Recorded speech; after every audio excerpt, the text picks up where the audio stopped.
મારી ભત્રીજી એક મોટા જૂઠાણા માટે લગભગ આખા દેશની મુસાફરી કરી બેસવાની હતી. તે વપ વર્ષની છે અને એક વ્યક્તિ સાથે લોંગ ડિસ્ટન્સ રિલેશનશિપમાં છે.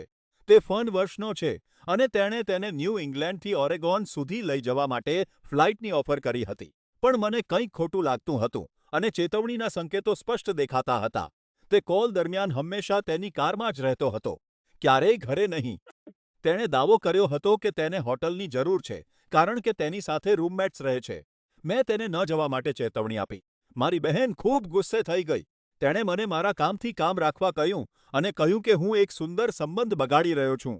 પણ મને એવું લાગતું જ હતું કે કંઈક તો ગડબડ છે. તે તેની પાસે કેમ ન આવી શક્યો? આટલી ગુપ્તતા કેમ? મેં મારી ભત્રીજીને થોડી તપાસ કરવા મનાવી લીધી. તેણે are we dating the same guy જેવા ગ્રુપ્સ ચેક કર્યા અને કેટલાક કડક સવાલો પૂછ્યા. અને પછી સત્ય સામે આવ્યું. તે રૂમમેટ્સ સાથે નહીં પણ તેના માતા પિતા સાથે રહેતો હતો. તેની પાસે પૈસા નહોતા અને તે છૂટાછેડા લીધેલી વ્યક્તિ હતો. અને સૌથી મોટું જૂઠાણું? તેનો એક છૂપો પુત્ર હતો જેના વિશે તેણે ક્યારેય વાત કરી નહોતી. મારી ભત્રીજીએ તેને તરત જ છોડી દીધો. મને લાગે છે કે કેટલાક લોકો સત્યનો કરી શકતા નથી.